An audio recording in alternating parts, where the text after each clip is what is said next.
Hello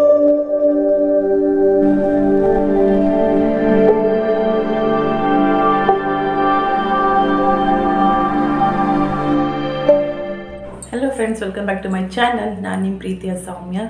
ಇವತ್ತು ಸೋಮವಾರ ಜನವರಿ 15ನೇ ತಾರೀಕು ಸಂಕ್ರಾಂತಿ ಹಬ್ಬ. ಮೊದಲನೇದಾಗಿ ಎಲ್ಲರಿಗೂ ಕೂಡ ಸಂಕ್ರಾಂತಿ ಹಬ್ಬದ ಹಾರ್ದಿಕ ಶುಭಾಶಯಗಳು. ಸೊ ಎಲ್ಲ ಕೂಡ ಎಳ್ಳು ಬೆಲ್ಲ ತಿಂದು ಒಳ್ಳೆ ಮಾತಾಡಿ. ಹಾಗೆ ಇವತ್ತು ನಮ್ಮ ಮನೆಯಲ್ಲಿ ಸಂಕ್ರಾಂತಿ ಹಬ್ಬದ ಜೊತೆಗೆ ಮತ್ತೊಂದು ಹಬ್ಬ ಏನಂತ ಹೇಳಿದ್ರೆ, ಇವತ್ತು ನನ್ನ ಹಸ್ಬೆಂಡ್ದು ಬರ್ತ್ಡೇ, ಜನವರಿ 15th ಅವ್ರದ್ದು ಬರ್ಡೇ. ಇವತ್ತು ಅವ್ರ ಬರ್ಡೇ ಕೂಡ ಏನೋ ಇದೆ. ಆ್ಯಂಡ್ ಹಾಗೆ ಇವತ್ತಿಗೆ ನನ್ನ ಧನುರ್ಮಾಸದ ಪೂಜೆ 12ನೇ ದಿನ ಕಂಪ್ಲೀಟಾಗಿ ಮುಗೀತು. ಸೊ ಬೆಳಿಗ್ಗೆನೇ ಎಲ್ಲ ಕೆಲಸ 4 ಗಂಟೆಗೆ ಎದ್ದು ಎಲ್ಲ ಮಾಡಿ ದೇವಸ್ಥಾನ ಕೂಡ ಹೋಗಿ 12ನೇ ದಿನದ ಪೂಜೆ ಮುಗಿಸಿ, ಹಾಗೆ ಮತ್ತು ನಮ್ಮೂರಲ್ಲಿರುವಂಥ ಮಹದೇಶ್ವರ ದೇವಸ್ಥಾನ ಕೂಡ ಹೋಗಿ ಅಲ್ಲೂ ಕೂಡ ಪೂಜೆ ಎಲ್ಲ ಮಾಡಿಸ್ಕೊಂಡು ಬಂದಿದ್ದಾಯಿತು. ಸೊ ಈಗ ಬಂದು ಕಾಫಿನೂ ಕೂಡ ಕುಡಿದಿದ್ದಾಯಿತು. ಇವಾಗ ತಿಂಡಿ ಪ್ರಿಪೇರ್ ಮಾಡಬೇಕು. ಆ್ಯಂಡ್ ಹಾಗೆ ಬೆಳಗಿಂದ ಏನೆಲ್ಲ ಆಯಿತು ಅದನ್ನು ಕೂಡ ನನ್ನ ಜೊತೆ ವಿಡಿಯೋ ಶೇರ್ ಮಾಡ್ತೀನಿ, ಅದೆಲ್ಲ ನೋಡ್ಕೊಂಡು ಬನ್ನಿ. ಸೊ ಇದು ಸಂಕ್ರಾಂತಿ ಹಬ್ಬಕ್ಕೆ ನಾನು ಹಾಕಿದಂಥ ಒಂದು ಪುಟ್ಟ ರಂಗೋಲಿ. ಆ್ಯಕ್ಚುಲಿ ಈ ರಂಗೋಲಿ ನಾನು ಹಿಂದಿನ ದಿನ ನೈಟೇ ಹಾಕಿದ್ದೆ. ನಾನು ಇವಾಗ ಬೆಳಿಗ್ಗೆ ಅದನ್ನು ವೀಡಿಯೋ ಶೂಟ್ ಮಾಡ್ತಿರೋಂಥದ್ದು. ಆ್ಯಂಡ್ ಹಾಗೆ ಬೆಳಗಿನ ಜಾವ ಬೇಗ 4 ಗಂಟೆಗೆ ಎದ್ದು ಸ್ನಾನ ಎಲ್ಲ ಮಾಡಿ ನಾನಿಲ್ಲಿ ದೇವ್ರ ಪೂಜೆಗೆ ರೆಡಿ ಮಾಡ್ಕೋಬೇಕು ಅಂಥೇಳಿ ದೇವ್ರ ಪಾತ್ರೆಗಳೆಲ್ಲ ತೊಳ್ಕೊತಾ ಇದ್ದೀನಿ. ಹಿಂದಿನ ದಿನ ಸಂಡೇ ಇದ್ದಿದ್ದರಿಂದ ನಾನು ದೇವ್ರ ದೀಪ ಏನು ತೆಗ್ದಿರಲಿಲ್ಲ. ಇವತ್ತೇ ಬೆಳಿಗ್ಗೆನೇ ಎದ್ದು ಮಾಡ್ಕೊಳ್ಳೋಣ ಅಂತ ಹೇಳಿಬಿಟ್ಟು, ಹಾಗಾಗಿ ಇವತ್ತು ಬೆಳಿಗ್ಗೆ ಎದ್ದು ದೇವ್ರ ದೀಪಗಳನ್ನೆಲ್ಲ ಕೂಡ ವಾಶ್ ಮಾಡಿಟ್ಕೊಂಡು ಮತ್ತು ದೇವ್ರದ್ದು ಮಂಟಪ ಎಲ್ಲ ಕ್ಲೀನ್ ಮಾಡಿಟ್ಕೊಂಡು, ಅದಾದ ನಂತರ ದೇವ್ರ ಪಾತ್ರೆಗಳಿಗೆಲ್ಲ ನೀಟಾಗಿ ಒರೆಸ್ಕೊಂಡು ಅದಕ್ಕೂ ಕೂಡ ಅರಿಶಿನ ಕುಂಕುಮ ಗಂಧ ಎಲ್ಲ ಇಟ್ಕೊಂಡು ಅದನ್ನು ಕೂಡ ಎಲ್ಲ ಅಲಂಕಾರ ಮಾಡಿಟ್ಕೊತಾ ಇದ್ದೀನಿ. ಸೊ ಇವತ್ತಿಗೆ ಧನುರ್ಮಾಸದ ಪೂಜೆ ನಂದು 12 ದಿನ ಕಂಪ್ಲೀಟಾಗಿ ಮುಗಿಯುತ್ತೆ. ಹಾಗಾಗಿ ಈಗ ನಾನು ಇದನ್ನೆಲ್ಲ ರೆಡಿ ಮಾಡಿ ದೇವ್ರ ಪೂಜೆ ಕೂಡ ಎಲ್ಲ ಮಾಡಿ ಮುಗಿಸ್ಬಿಟ್ಟು, ಹಾಗೆಯೇ ದೇವಸ್ಥಾನಕ್ಕೆ ಕೂಡ ಕೊನೆಯ ದಿನ ಎಳ್ಬತ್ತಿ ಹಚ್ಚೋದಕ್ಕೆ ಹೋಗಬೇಕು. ಸೊ ಇವತ್ತು ಲಾಸ್ಟ್ ಡೇ ಆಗಿರೋದ್ರಿಂದ ನಾನು ಸ್ವಲ್ಪ ಪ್ರಸಾದ ಕೂಡ ಮಾಡ್ಕೊತಾ ಇದ್ದೀನಿ. ಸ್ವೀಟ್ ಪೊಂಗಲ್ ಮಾಡ್ಕೊತಾ ಇದ್ದೀನಿ ಪ್ರಸಾದ ಅಂತ ಹೇಳ್ಬಿಟ್ಟು. ಸ್ವೀಟ್ ಪೊಂಗಲ್ ಮಾಡಿಕೊಂಡು ಹಾಗೆಯೇ ಸಾಮಾನ್ಯ ನಾನೇನು ಎಳ್ಬತ್ತಿ ಹಚ್ಚಿದ್ನಲ್ಲ, ಎಳ್ಬತ್ತಿ ತೊಗೊಂಡಿದ್ದೀನಿ. ಅದ್ರ ಜೊತೆಗೆ ಇವತ್ತು ಕೊನೆ ದಿನ ಆಗಿರೋದ್ರಿಂದ ಒಂದು 5 ಜನ ಮುತ್ತೈದರಿಗೆ ಅರಿಶಿನ ಕುಂಕುಮ ಬಳೆ ಎಲೆ ಅಡಿಕೆ ಮತ್ತು ಏನು ಬಾಳೆಹಣ್ಣನ್ನು ಕೊಟ್ಟು ಪೂಜೆ ಮಾಡ್ಕೊಂಡು ಬರೋಣ ಅಂತ ಹೇಳ್ಬಿಟ್ಟು ಅದಕ್ಕೂ ಕೂಡ ಎಲ್ಲನೂ ತೆಗೆದು ರೆಡಿ ಮಾಡಿ ಇಟ್ಕೊಂಡಿದ್ದೀನಿ. ಸೊ ಇವಾಗ ದೇವ್ರ ಪೂಜೆಗೆಲ್ಲ ರೆಡಿ ಮಾಡಿಬಿಟ್ರೆ ಆಮೇಲೆ ಬೇಗ ಬೇಗ ಹೋಗಿ ನಾನು ಪೂಜೆ ಮುಗಿಸ್ಕೊಂಡು ಅಲ್ಲಿಂದ ಬರಬಹುದು. ಮತ್ತು ಅಲ್ಲಿಂದ ಬಂದು ಮತ್ತೆ ನಾನು ದೇವಸ್ಥಾನ ಕೂಡ ಹೋಗಬೇಕು, ನಮ್ಮೂರಲ್ಲಿರೋ ದೇವಸ್ಥಾನ ಕೂಡ ಹೋಗಬೇಕು. ನಾನು ಪ್ರತಿ ಸೋಮವಾರ ಶುಕ್ರವಾರ ಅಲ್ಲಿಗೆ ಹೋಗ್ತಾ ಇರ್ತೀನಿ, ನಿಮಗೆ ಗೊತ್ತಿದೆ. ಈಗ ಧನುರ್ಮಾಸ ಆಗಿರೋದ್ರಿಂದ ಅಲ್ಲೂ ಕೂಡ ಬೆಳಗಿನ ಪೂಜೆ ಇರುತ್ತೆ. ಹಾಗಾಗಿ ಅಲ್ಲಿಗೆ ಹೋಗೋಣ ಅಂತ ಹೇಳ್ಬಿಟ್ಟು ಎಲ್ಲ ರೆಡಿ ಮಾಡ್ಕೋತಾ ಇದ್ದೀನಿ. ಸೊ ಇವಾಗ ನನ್ನ ಹಸ್ಬೆಂಡೇ ಪೂಜೆ ಮಾಡ್ತಿದ್ದಾರೆ. ಇವತ್ತು ಅವ್ರದ್ದು ಹುಟ್ಟಿದ ಆಗಿರೋದ್ರಿಂದ ಅವ್ರ ಕೈಲೇ ದೀಪ ಹಚ್ಚಿ ಪೂಜೆ ಮಾಡಿಸ್ದೆ. ಅದಾದಮೇಲೆ ನಾನು ಕೂಡ ಪೂಜೆ ಎಲ್ಲ ಮಾಡಿ ಇದು ಅಂದರೆ ಫಸ್ಟು ನಾನು ಎಳ್ಬತ್ತಿ ಹಚ್ಚಿ ಬಂದುಬಿಟ್ಟೆ ಫಸ್ಟು ಹೋಗಿ. ಯಾಕಂದರೆ ಪ್ರಸಾದ ಎಲ್ಲ ಮಾಡ್ಕೊಳ್ಳೋಷ್ಟೊತ್ತಿಗೆ ತುಂಬ ಟೈಮ್ ಆಗಿಬಿಡ್ತು. ಹಾಗಾಗಿ ಫಸ್ಟು ಆ ಪೂಜೆ ಮುಗಿಸ್ಕೊಂಡು ಬಂದು ಆಮೇಲೆ ಇವತ್ತು ಮನೇಲಿ ಪೂಜೆ ಮಾಡ್ತಾಯಿದ್ದೀನಿ ನಾನು. ಸೊ ಮನೆಯಲ್ಲೂ ಕೂಡ ಪೂಜೆ ಎಲ್ಲ ಮುಗಿಸಿದ ನಂತರ ಇವಾಗ ದೇವಸ್ಥಾನಕ್ಕೆ ಹೋಗಬೇಕು ನಾವು ಕೂಡ. ಸೊ ಪೂಜೆ ಮುಗಿಸಿ ಹೋಗೋಣ ಅಂತ ಹೇಳ್ಬಿಟ್ಟು ಪೂಜೆ ಮಾಡ್ಕೋತಾ ಇದ್ದೀನಿ. ಸೊ ನೀವು ಗಮನಿಸ್ತಾ ಇರ್ಬೋದು, ನನ್ನ ಮಗ ಇಲ್ಲ. ನನ್ನ ಮಗ ಹಿಂದಿನ ದಿನಾನೇ ನಾನು ಹೊರಗತಿ ಮನೆಗೆ ಹೋಗಿದ್ದ, ಅಲ್ಲೇ ಇದ್ದಾನೆ ಈಗ ಅವನು. ಈಗ ಇಲ್ಲಿಂದ ಹೋಗಿ ಅವನು ಕೂಡ ಕರ್ಕೊಂಡು ದೇವಸ್ಥಾನಕ್ಕೆ ಒಟ್ಟಿಗೆ ಹೋಗ್ತೀವಿ ನಾವು. ಸೊ ಮನೆಯಲ್ಲೂ ಕೂಡ ಸ್ವೀಟ್ ಪೊಂಗಲ್ನ ನೈವೇದ್ಯಕ್ಕಿಟ್ಟು ಪೂಜೆ ಮಾಡಿದ್ದಾಯಿತು. ಸೊ ಇದು ನನ್ನ ಇವತ್ತಿನ ಒಂದು ದೇವರ ಪೂಜೆ ಅಲಂಕಾರ. ಸೊ ಹಾಗೆ ಇವತ್ತು ತಿಂಡಿಗೆ ಆಲ್ರೆಡಿ ಸ್ವೀಟ್ ಪೊಂಗಲ್ ಮಾಡಿದ್ದೀನಿ. ಸ್ವೀಟ್ ಪೊಂಗಲ್ ಅಂದರೆ ದೇವಸ್ಥಾನಕ್ಕೆ 12 ದಿನ ಪೂಜೆ ಕಂಪ್ಲೀಟ್ ಆಯ್ತಲ್ಲ, ಹಾಗಾಗಿ ಒಂದು 5 ಜನ ಮುತ್ತೈದರಿಗೆ ಅರಿಶಿನ ಕುಂಕುಮ ಕೊಟ್ಟು ಪ್ರಸಾದ ಕೊಡೋಣ ಅಂತ ಹೇಳ್ಬಿಟ್ಟು ಸ್ವೀಟ್ ಪೊಂಗಲ್ ಕೂಡ ಮಾಡ್ಕೊಂಡಿದ್ದೆ. ಸೊ ಹಾಗಾಗಿ ಸ್ವೀಟ್ ಅದೇ ಇದೆ. ಸ್ವೀಟ್ ಮತ್ತು ತುಂಬ ಏನು ಸ್ವೀಟ್ ಎಲ್ಲ ತಿನ್ನೋದಿಲ್ಲ, ಹಾಗಾಗಿ ಅದೇ ಸ್ವೀಟಿಗೆ ಜಸ್ಟ್ ಇವಾಗ ವೆಜಿಟೇಬಲ್ ಪಲಾವ್ ಮಾಡಿ ಸ್ವಲ್ಪ ಏನಾದರೂ ಪಕೋಡ ಏನಾದರೂ ಹಾಕೋಣ ಅಂತ ಅಂದ್ಕೊಂಡಿದ್ದೀನಿ. ಹಾಗೆ ನನ್ನ ಹಸ್ಬೆಂಡ್ಗೆ ಕೇಕ್ ಕಟ್ ಮಾಡಿಸ್ಬೇಕು. ಕೇಕು ನೆನ್ನೆ ನೈಟ್ ಆರ್ಡರ್ ಕೊಟ್ಟಿದ್ದು. ನನ್ನ ಮಗನಿಗೆ ಹುಷಾರಿಲ್ಲ ಅಂತ ನಾನು ನಿಮ್ಗೆ ಹಿಂದಿನ ಬ್ಲಾಗಲ್ಲಿ ಹೇಳಿದ್ದೆ. ಅದಾದಮೇಲೆ ನಾನು ಕೂಡ ಹುಷಾರು ತಪ್ಪಿದ್ದೆ. ನಾನು ಕೂಡ ಸಾಟರ್ಡೇ ಎಲ್ಲ ಹುಷಾರು ತಪ್ಪಿ ಸ್ವಲ್ಪ ಯಾಕೋ ಹೆಲ್ತ್ ಪ್ರಾಬ್ಲಮ್ಗಳೇ ಆಗಿತ್ತು. ಹಾಗಾಗಿ ಏನೂ ಮಾಡೇ ಇರಲಿಲ್ಲ. ನಿನ್ನೆ ಈವ್ನಿಂಗ್ ಹೋಗಿ ಪಾಪ ನನ್ನ ಹಸ್ಬೆಂಡ್ಗೆ ನಾನು ಬಟ್ಟೆ ಕೊಡಿಸಿದ್ದು. ಅಲ್ಲಿ ತನಕ ಅವ್ರಿಗೆ ಬಟ್ಟೆನೂ ಕೂಡ ಕೊಡಿಸಿರ್ಲಿಲ್ಲ. ಸೊ ನೆನ್ನೆನೇ ಹೋಗಿ ಈವ್ನಿಂಗ್ ಬಟ್ಟೆ ತೊಗೊಂಡು ಬಂದ್ವಿ. ಹೋಗ್ಬಿಟ್ಟು ನಾನೇ ಕೊಡಿಸ್ದೆ ಬಟ್ಟೆನ. ಆ್ಯಂಡ್ ಹಾಗೆ ಅಲ್ಲಿಂದ ಬರ್ತಾ ಕೇಕ್ ಕೂಡ ನೈಟೆಲ್ಲ ಆರ್ಡ್ರ್ ಕೊಟ್ಟು ಬಂದಿದ್ದೀವಿ. ಇವಾಗ ಒಂದು 10 ಗಂಟೆಗೆ ಕೇಕ್ ಕೊಡ್ತೀನಿ ಅಂತ ಹೇಳಿ ಅಷ್ಟೊತ್ತಿಗೆ ನಾನು ತಿಂಡಿ ಎಲ್ಲ ರೆಡಿ ಮಾಡ್ಕೊಂಬಿಟ್ರೆ ಆಮೇಲೆ ಕೇಕ್ ಕಟ್ಟಿಂಗ್ ಮಾಡಿ ತಿಂಡಿ ಮಾಡ್ಕೋಬಹುದು. ಸೊ ಸಂಕ್ರಾಂತಿ ಹಬ್ಬ ನಾವೇನು ಮಾಡೋದಿಲ್ಲ, ತುಂಬ ಏನು ಇದೆಲ್ಲ ಆಗಿ ಜಸ್ಟ್ ಮನೇಲಿ ಏನು ಪೂಜೆ ಮಾಡೋದು ಅಷ್ಟೇ. ಹೆಣ್ಮಕ್ಳಿದ್ರೆ ಇದೆಲ್ಲ ತುಂಬ ಚೆನ್ನಾಗಿರುತ್ತೆ ಹಬ್ಬ. ಮನೆಯಲ್ಲಿ ಹೆಣ್ಮಕ್ಳು ಇದ್ದಿದ್ರೆ ಅವರಿಗೆ ಏನೋ ನೀಟಾಗಿ ಡ್ರೆಸ್ ಹಾಕಿ ಒಳ್ಳೆ ಏನೋ ಟ್ರೆಡಿಷ್ನಲ್ ವೇಯಲ್ಲಿ ಡ್ರೆಸ್ ಮಾಡಿ ಮಕ್ಕಳಿಗೆ ಎಳ್ಳು ಬೆಲ್ಲ ಬೀರೋದು, ಮನೆಗೆ ಹೋಗಿ ಎಳ್ಳು ಬೆಲ್ಲ ಕೊಡೋದು, ಅದು ತುಂಬ ಚೆನ್ನಾಗಿರುತ್ತೆ. ಬಟ್ ಏನು ಮಾಡೋದು, ಹೆಣ್ಮಕ್ಳು ಇಲ್ಲ ನನಗೆ. ಸೊ ನನ್ನ ಮಗನೂ ಕೂಡ ಇವಾಗ ಇಲ್ಲ ಮನೆಯಲ್ಲಿ. ನನ್ನ ಮಗ ನಾನು ಹೊರದಿ ಮನೇಲಿದ್ದಾನೆ. ಇವತ್ತಿಂದ ನನ್ನ ಹಸ್ಬೆಂಡ್ ನೈಟ್ ಶಿಫ್ಟ್ ಕೂಡ ಶುರುವಾಗುತ್ತೆ. ಹಾಗಾಗಿ ಇನ್ನು ನೈಟ್ ಶಿಫ್ಟ್ ಬಂದರೆ ಅವನನ್ನ ಅಲ್ಲೆಲ್ಲೂ ಕಳಿಸಲ್ಲ ನಾವು. ಹಾಗಾಗಿ ಇನ್ನು ನೈಟ್ ಶಿಫ್ಟ್ ಬಂದುಬಿಟ್ರೆ ನಾನು ಕಳಿಸಲ್ಲ ಅಂತ ಹೇಳ್ಬಿಟ್ಟು ನಾನೇ ನೈಟೇ ಹೋಗ್ಬಿಟ್ಟು ಅಲ್ಲೇ ಇದ್ದ ಅವನು. ಇವಾಗ ಬೆಳಿಗ್ಗೆ ಈಗ ದೇವಸ್ಥಾನಕ್ಕೆಲ್ಲ ಅವನು ಕೂಡ ಹೋಗ್ಬಿಟ್ಟು ಬರ್ತಾನೆ ಇಲ್ಲಿಗೆ. ಮತ್ತು ನಮ್ಮ ಅವ್ರ ರೀತಿ ಮಗಳು ಕೂಡ ಎಳ್ಳು ಬೆಲ್ಲ ತೊಗೊಂಡು ಬರ್ತಾರಲ್ವ, ಅವ್ರ ಜೊತೆ ಇಲ್ಲಿಗೆ ಬರ್ತೀನಿ ಅಂತೇಳಿ ಅಲ್ಲೇ ಹೋಗಿದ್ದಾನು. ಅವನು ಇನ್ನೂ ಬಂದಿಲ್ಲ. ಸೊ ಈಗ ತಿಂಡಿ ಎಲ್ಲ ಪ್ರಿಪೇರ್ ಮಾಡಿಬಿಟ್ರೆ ಆಮೇಲೆ ಕೇಕ್ ಕಟ್ಟಿಂಗ್ ಮಾಡ್ಕೊಳ್ಳೋಕ್ಕೆಲ್ಲ ಅರೇಂಜ್ ಮಾಡ್ಕೋಬೇಕು. ತುಂಬ ಸಿಂಪಲ್ಲಾಗೇ ಬರ್ಡೇ ಕೂಡ ಸೆಲೆಬ್ರೇಟ್ ಮಾಡ್ತಾ ಇರೋದು. ಆಗಲೇ ಹೇಳ್ದಂಗೆ ನನಗೂ ಹುಷಾರಿಲ್ಲ ಮತ್ತು ನನ್ನ ಮಗನ ಕೂಡ ಹುಷಾರಿದ್ದಾರೆ ಕಾರಣಗಳಿಂದ. ಸೊ ಏನನ್ನೂ ಪ್ರಿಪೇರ್ ಮಾಡ್ಕೊಳ್ಳೋಕ್ಕೆ ಆಗಿಲ್ಲ ನಮಗೆ. ಸೊ ಸಡನ್ನಾಗಿ ಏನಾಗುತ್ತೋ ಎಷ್ಟಾಗುತ್ತೋ ಅಷ್ಟು ಮಾತ್ರ ಮಾಡ್ಕೊಂಡು ಹೋಗ್ತಾ ಇದ್ದೀವಿ. ಸೊ ಬನ್ನಿ, ಇವಾಗ ಟೈಮ್ ಆಗಿದ್ದೆ ಆಲ್ರೆಡಿ. ಈಗ 9 ಗಂಟೆ ಟೈಮ್. ಈಗ ಆ್ಯಕ್ಚುಲಿ ಬೆಳಿಗ್ಗೆ 4 ಗಂಟೆಗೆ ಎದ್ದಿದ್ದು ನಾನು. ಮನೆ ಕೆಲಸ ಎಲ್ಲ ಮಾಡಿ ದೀಪಗಳೆಲ್ಲ ತೊಳೆದು ಅದೆಲ್ಲ ಅಲಂಕಾರ ಮಾಡಿ ದೇವಸ್ಥಾನಕ್ಕೆ ಹೋಗಿ ಎಲ್ಲಿ ಎಳ್ಬತ್ತಿ ಎಲ್ಲ ಹಚ್ಚಿ ಬಂದು ಎಲ್ಲ ಮುಗಿಸಿದ್ದೀನಿ. ಸೊ ಈಗ ತಿಂಡಿ ರೆಡಿ ಮಾಡ್ಕೊಂಡು ತಿಂಡಿ ತಿನ್ನಬೇಕು. ಹಾಗೆ ಇವತ್ತು ನಾನು ಹಾಕಿರೋ ಸೀರೆ ನೋಡಿ, ಇದು ಸ್ಯಾಟಿನ್ ಸ್ಯಾರೀಸ್. ಇದು ಆ್ಯಕ್ಚುಲಿ ನನಗೆ ನನ್ನ ಫ್ರೆಂಡ್ ಗಿಫ್ಟ್ ಮಾಡಿದ್ದು ಅವ್ರ ಮದುವೆಗೆ ಅಂತ ಹೇಳಿ. ಆಗಲೇ ಹೇಳ್ದಂಗೆ ಏನು ಪ್ಲ್ಯಾನ್ ಇಲ್ಲದೆ ಇರೋದ್ರಿಂದ ಏನು ಹೊಸ ಬಟ್ಟೆ ಎಲ್ಲ ತೊಗೊಂಡಿರಲಿಲ್ಲ. ಸೊ ಇದು ಕೂಡ ನೆನ್ನೆ ನೈಟು ಇದನ್ನು ಕೂಡ ಜಿಗ್ಸಾಗ್ ಮತ್ತು ಫಾಲ್ ಮಾಡಿಸಿದ್ದು. ಇದು ಬ್ಲೌಸ್ ಆಲ್ರೆಡಿ ಅದರಲ್ಲಿ ಇತ್ತು, ಇದು ಹೊಲ್ಕೊಂಡಿದ್ನಲ್ಲ, ಹಾಗಾಗಿ ಅದರದ್ದು ಬ್ಲ್ಯಾಕ್ ಬ್ಲೌಸೇನೆ. ಹಾಗಾಗಿ ಇದೇ ಬ್ಲ್ಯಾಕ್ ಬ್ಲೌಸ್ ಹಾಕೊಳ್ಳೋಣ ಅಂಥೇಳಿ ಈ ಬ್ಲ್ಯಾಕ್ ಬ್ಲೌಸಿಗೆ ಈ ಸ್ಯಾರಿನ ಹಾಕ್ಕೊಂಡಿದ್ದೀನಿ ಇವತ್ತು. ಹಬ್ಬದ ದಿನ ಹೊಸ ಬಟ್ಟೆ ಹಾಕಲೇಬೇಕು ಅಂತ ಏನಿಲ್ಲ. ಸೊ ಸುಮ್ಮನೆ ಇದ್ದಲ್ಲ ಅಂತ ಹೇಳ್ಬಿಟ್ಟು ಇದನ್ನೇ ಸದ್ಯಕ್ಕೆ ಫಾಲ್ ಮತ್ತು ಜಿಗ್ಸಾಗನ್ನು ಹಾಕ್ಕೊಂಡಿದ್ದೀನಿ. ತುಂಬ ಹೊತ್ತು ಹಾಕೊಳ್ಳೋಕ್ಕಾಗಲ್ಲ ಮನೇಲಿ ಸ್ಯಾರಿನ ಏನೋ ಮೇಂಟೈನ್ ಮಾಡೋಕ್ಕಾಗಲ್ಲ.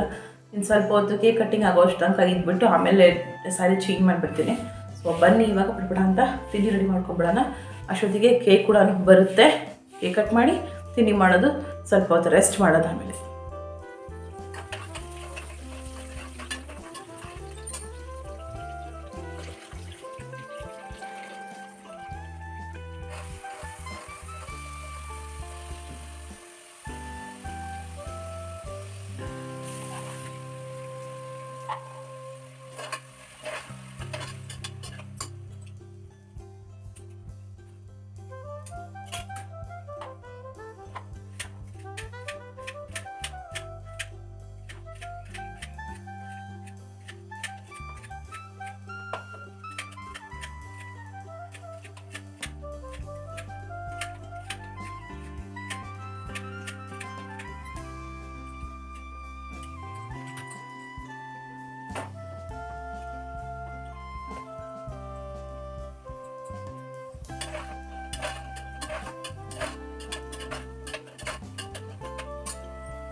ಸೊ ಫೈನಲಿ ನೋಡಿ ಪಕೋಡ ಕೂಡ ರೆಡಿ ಆಯಿತು. ಅದನ್ನು ಕೂಡ ಒಂದು ಸ್ವಲ್ಪ ಬೇಯಿಸ್ಕೊಂಡಿದ್ದೀನಿ. ತುಂಬ ಜಾಸ್ತಿ ಏನು ಮಾಡ್ಕೊಂಡಿಲ್ಲ. ಹಾಗೆಯೇ ಬೆಳಿಗ್ಗೆ ಮಾಡಿದ ಸ್ವೀಟ್ ಪೊಂಗಲ್ ಇನ್ನಿಷ್ಟಿದೆ. ಮತ್ತು ಇಲ್ಲಿ ವೆಜಿಟೇಬಲ್ ಪಲಾವ್ ಕೂಡ ರೆಡಿ ಇದೆ. ಸೊ ಇವಾಗ ಇನ್ನು ಊಟ ಮಾಡ್ಕೋಬೇಕಷ್ಟೇ. ಇನ್ನೊಂದಿಷ್ಟು ಹಿಟ್ಟು ಹಾಗೆ ಎತ್ತಿಟ್ಟಿದ್ದೀನಿ. ಅದನ್ನು ಮಧ್ಯಾಹ್ನಕ್ಕೂ ಅಥವಾ ರಾತ್ರಿಗೂ ಹಾಕ್ಕೊಳ್ಳೋಣ ಅಂತ ಹೇಳ್ಬಿಟ್ಟು. ಹಾಗೆಯೇ ಸಿಂಕ್ ಎಲ್ಲ ಕ್ಲೀನ್ ಮಾಡಿ ಪಾತ್ರೆ ಕೂಡ ಎಲ್ಲ ವಾಶ್ ಮಾಡಿದ್ದಾಯಿತು. ಸೊ ಫೈನಲಿ ಹಬ್ಬದ ದಿನದ ಸಿಂಪಲ್ ಅಡುಗೆ ಕೂಡ ಮಾಡಿ ಮುಗಿಸ್ಕೊಂಡಿದ್ದಾಯಿತು. ಇನ್ನು ಊಟ ಮಾಡಿಕೊಂಡು ಸ್ವಲ್ಪ ಹೊತ್ತು ರೆಸ್ಟ್ ಮಾಡಿದ್ದು, ಆಮೇಲೆ ಕೇಕ್ ಕಟ್ಟಿಂಗ್ ಮಾಡ್ಕೋಬೇಕಷ್ಟೇ.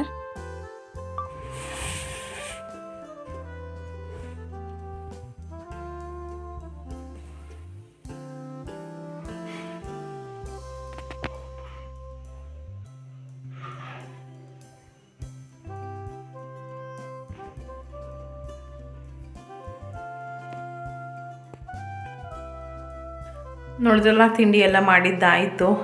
ತಿಂಡಿ ಮಾಡಿ ಸ್ವಲ್ಪ ಹೊತ್ತು ಕೂತಿದ್ದೆ. ಸ್ಯಾರಿ ಕೂಡ ಚೇಂಜ್ ಮಾಡಿದೆ ನಾನು. ಇವಾಗ ಯಾಕಂದರೆ ನನ್ನ ಮಗ ಬಂದೇ ಇಲ್ಲ, ಅಲ್ಲೇ ಇದ್ದಾನೆ, ನನ್ನನ್ನೇ ಅಲ್ಲಿಗೆ ಬರೋಕ್ಕೆ ಹೇಳ್ತಾ ಇದ್ದಾರೆ. ಹಾಗಾಗಿ ಅವನು ಇಲ್ಲದೆ ಕೇಕ್ ಕಟ್ ಮಾಡೋದು ನಮಗೂ ಇಷ್ಟ ಆಗಲ್ಲ. ಹಾಗಾಗಿ ಸಾಯಂಕಾಲನೇ ಕೇಕ್ ಕಟ್ ಮಾಡೋಣ ಅಂತ ಹೇಳ್ಬಿಟ್ಟು ಸ್ಯಾರಿ ಕೂಡ ತೆಗೆದಿದ್ದೀನಿ. ಸೊ ಈಗ ಹೋಗಬೇಕು ಅಲ್ಲಿಗೆ. ನನ್ನ ಓರ್ಗಿತಿ ಮಗಳಿಗೆ ರೆಡಿ ಮಾಡಬೇಕು. ಹೆಣ್ಮಕ್ಳಂದರೆ ಸಂಕ್ರಾಂತಿ ಹಬ್ಬದಲ್ಲಿ ಹೇಳ್ಬಿರೋದಕ್ಕೆ ತುಂಬ ಚೆಂದ ರೆಡಿ ಆಗಬೇಕಲ್ವ. ಹಾಗಾಗಿ ಇವಾಗ ಅಲ್ಲಿಗೆ ಹೋಗ್ತಾ ಇದ್ದೀನಿ. ಸೊ ಅಲ್ಲಿಗೆ ಹೋದ್ಮೇಲೆ ಮತ್ತೆ ಸಿಗ್ತೀನಿ ನಾನು ನಿಮಗೆ. ಹೇಗೆ ರೆಡಿ ಮಾಡಿದ್ದೆ, ಅವಳು ಹೇಗೆ ಕಾಣಿಸ್ತಾ ಇದ್ದು ಎಲ್ಲ ಕೂಡ ತೋರಿಸ್ತೀನಿ. ತುಂಬ ಚೆನ್ನಾಗಿರುತ್ತೆ. ಹೆಣ್ಮಕ್ಳಿಗೆ ಈ ಹಬ್ಬ ಅಂತಂದರೆ ತುಂಬ ಖುಷಿ ಇರುತ್ತಲ್ವ. ಸೊ ಹಾಗಾಗಿ ಹೋಗ್ಬೇಕೀಗ ನಾನು ಕೂಡ. ಸೊ ಇಲ್ಲೂ ಕೂಡ ತಿಂಡಿ ಎಲ್ಲ ಮಾಡಿದ್ದಾಯಿತು. ಇನ್ನೇನು ಮಧ್ಯಾಹ್ನಕ್ಕೆ ಅಲ್ಲೇ ಇರ್ತೀವಲ್ವ. ಸೊ ಅಡುಗೆ ಎಲ್ಲ ಏನು ಮಾಡ್ತಾಯಿಲ್ಲ. ಸಂಜೆ ಬೇಗ ಬಂದು ಅಡುಗೆ ಮಾಡೋಣ ಅಂತ ಅಂದ್ಕೊಂಡು, ಹಾಗೆಯೇ ಅವ್ರಿಗೂ ಕೂಡ ಸ್ವಲ್ಪ ಸ್ವೀಟ್ ಪೊಂಗಲ್ ತೊಗೊಂಡಿದ್ದೀನಿ, ಅವ್ರಿಗೂ ಸ್ವಲ್ಪ ಕೊಡೋಣ ಅಂತ ಹೇಳ್ಬಿಟ್ಟು. ಸೊ ಇದು ನನ್ನ ಹಸ್ಬೆಂಡ್ ಬಂದರೆ ಹೊರಡಬೇಕು ಅಲ್ಲಿಗೆ. ಹೋಗ್ಬಿಟ್ಟು ನೋಡೋಣ ಎಷ್ಟೊತ್ತಾಗುತ್ತೆ ಬರೋದು ಗೊತ್ತಿಲ್ಲ. ಸಂಜೆ ಅಷ್ಟೊತ್ತಿಗೆಲ್ಲ ಬಂದುಬಿಡ್ತೀವಿ ಬೇಗ ವಾಪಸ್ಸು. ಸೊ ಮತ್ತೆ ಸಿಗ್ತೀನಿ ಅಲ್ಲಿ ಹೋದ್ಮೇಲೆ ನಾನು ನಿಮಗೆ. ಸಂಕ್ರಾಂತಿ ಹಬ್ಬದಲ್ಲಿ ನಾವು ಹಸುಗೆ ಪೂಜೆ ಮಾಡ್ತೀವಿ, ಅದಕ್ಕೆ ಕೊಡೋದಕ್ಕೆ ಅಂತ ನೈವೇದ್ಯ ರೆಡಿ ಮಾಡ್ಕೊಂಡಿದ್ದಾಯಿತು. ಹಾಗೆಯೇ ಎಳ್ಳು ಬೆಲ್ಲ ಕೂಡ ಎಲ್ಲ ರೆಡಿ ಮಾಡ್ಕೊಂಡಿದ್ದಾಗಿದೆ. ಸೊ ಈಗ ಅಲ್ಲೇ ನಮ್ಮ ರೀತಿ ಮನೆ ಪಕ್ಕನೇ ಒಂದು ಹಸು ಇತ್ತು, ಹಸುಗೆ ಪೂಜೆ ಮಾಡೋಣ ಅಂಥೇಳಿ ಇಲ್ಲಿ ಬಂದಿದ್ದೀವಿ. ಫಸ್ಟ್ ನನ್ನ ಮಗನೇ ಪೂಜೆ ಮಾಡ್ತೀನಿ. ನನ್ನ ಮಗನಿಗೆ ಇದೆಲ್ಲ ಅಂದರೆ ತುಂಬ ಇಷ್ಟ ಅವನಿಗೆ. ಸೊ ಫಸ್ಟು ಹಸುಗೆ ಮುಖಕ್ಕೆ ಮತ್ತು ಕಾಲಿಗೆಲ್ಲ ಸ್ವಲ್ಪ ನೀರು ಹಾಕಿ ತೊಳೆದ್ಬಿಟ್ಟು ಅರಿಶಿನ ಕುಂಕುಮ ಇಡಬೇಕು. ಏನು ಹಸುದು ಮುಖಕ್ಕೆ ಕಾಲಿಗೆ ಎಲ್ಲದಕ್ಕೂ ಕೂಡ. ನೋಡಿ ನನ್ನ ಮಗ ಎಷ್ಟು ನೀಟಾಗಿ ಒಂಚೂರು ಭಯ ಇಲ್ಲದೆ ಯಾವ ಥರ ಮಾಡ್ತಾಯಿದ್ದಾನೆ ಅಂತ ಹೇಳಿಬಿಟ್ಟು. ಸೊ ಹಾಗೆ ಇಲ್ಲೂ ಕೂಡ ಅರಿಶಿನ ಕುಂಕುಮ ಹಚ್ತೀವಿ. ಇಲ್ಲಿ ಲಕ್ಷ್ಮೀ ದೇವಿ ನಿಲ್ಲಿಸಿದ್ದಾರೆ ಅಂತ ಹೇಳ್ತಾರಲ್ವ, ಹಾಗಾಗಿ ನೋಡಿ ಇವಾಗ ಅರಿಶಿನ ಕುಂಕುಮ ಎಲ್ಲ ಹಾಕಿದ್ದಾಯಿತು. ಹೂವು ಮುಡಿಸ್ತಾ ಇದ್ದಾನೆ. ಸೊ ನೆಕ್ಸ್ಟ್ ಇವಾಗ ಅದಕ್ಕೆ ಪೂಜೆ ಮಾಡಿದ್ದಾದಮೇಲೆ ನಾವು ತಂದಿರುವಂಥ ನೈವೇದ್ಯನ ಅದಕ್ಕೆ ತಿನ್ನಿಸ್ಬೇಕು. ಅಂದರೆ ಎಳ್ಳು ಬೆಲ್ಲ, ಹಾಗೆಯೇ ಸ್ವೀಟ್ ಪೊಂಗಲ್ಲು, ಮತ್ತು ಅಕ್ಕಿ ಮತ್ತು ಬೆಲ್ಲ, ಹಾಗೆಯೇ ಮನೆಯಲ್ಲಿ ನಾವೇನು ತಿಂಡಿ ಮಾಡ್ತೀವೋ ಅದು. ಸೊ ಅಲ್ಲಿ ಅವರು ಇಡ್ಲಿ ಮತ್ತು ತರಕಾರಿ ಇದು ಗ್ರೇವಿ ಮಾಡಿದರು. ಸೊ ಅದನ್ನೆಲ್ಲ ಕೂಡ ತೊಗೊಂಡು ಬಂದಿದ್ದೀವಿ ಇಲ್ಲಿ ಹಸುಗೆ ನೈವೇದ್ಯ ಮಾಡೋದಕ್ಕೆ ಅಂತ ಹೇಳ್ಬಿಟ್ಟು. ಸೊ ಎಲ್ಲರೂ ಪೂಜೆ ಮಾಡ್ತಾಯಿದ್ದೀವಿ. ನನ್ನ ಮಗ ಪೂಜೆ ಮಾಡ್ತಾ, ಅದಾದಮೇಲೆ ನಮ್ಮ ಹೊರಗಿತಿ ಮಗಳು ಅವಳು ಕೂಡ ಪೂಜೆ ಮಾಡ್ತಾಯಿದ್ದಾಳೆ. ಅದಾದಮೇಲೆ ನಾನು ಕೂಡ ಪೂಜೆ ಮಾಡಿ ಕೊನೆಯದಾಗಿ ಹಸುಗೆ ನೈವೇದ್ಯ ಕೊಟ್ಟರೆ ಪೂಜೆ ಮುಗಿಯುತ್ತೆ ಇದು. ಸೊ ಇದೆಲ್ಲ ಮಾಡಿದ್ರೇ ಸಂಕ್ರಾಂತಿ ಹಬ್ಬ ಹಳ್ಳಿಗಳ ಕಡೆ. ಬಟ್ ನಾನಿರೋ ಮನೆ ಕಡೆ ಇದೆಲ್ಲ ಮಾಡೋದಕ್ಕೆ ಹಸುಗಳು ಸಿಗೋದೇ ಇಲ್ಲ. ಇಲ್ಲಿ ನಮಗೆ ಅದಕ್ಕೆ ಈ ಒಂದು ಹಸು ಸಿಕ್ಕಿತ್ತು. ಸೊ ಬಂದು ಪೂಜೆ ಎಲ್ಲ ಮುಗಿಸ್ತಾ ಇದ್ದೀನಿ. ನಾನು ಕೂಡ ಬಂದು ಇಲ್ಲಿ ಪೂಜೆ ಮಾಡ್ತಾಯಿದ್ದೀನಿ.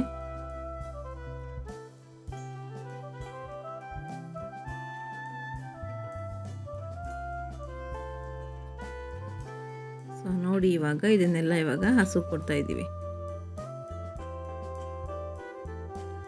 ಅಕ್ಕಿ ಬೆಲ್ಲ, ಸ್ವೀಟ್ ಪೊಂಗಲ್ಲು ಮತ್ತು ಇಡ್ಲಿ ಗೊಜ್ಜು, ಹಾಗೆಯೇ ಎಳ್ಳು ಬೆಲ್ಲ.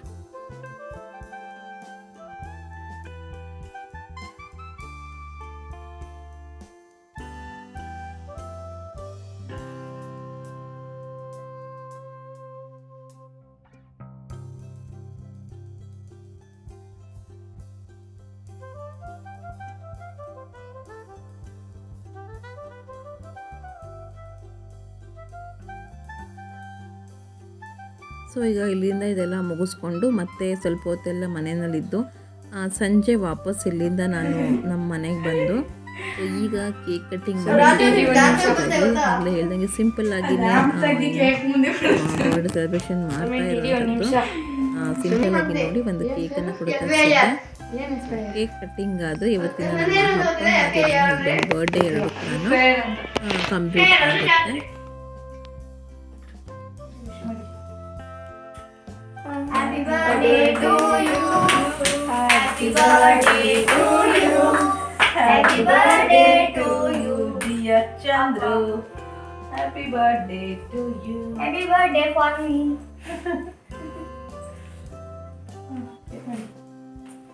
Light ಆಗ್ತಿತ್ತು ನಾಕೊಂಡು.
ಸೊ ಫ್ರೆಂಡ್ಸ್, ಇದಾಗಿತ್ತು ನನ್ನ ಸಂಕ್ರಾಂತಿ ಹಬ್ಬದ ಒಂದು ವ್ಲಾಗ್.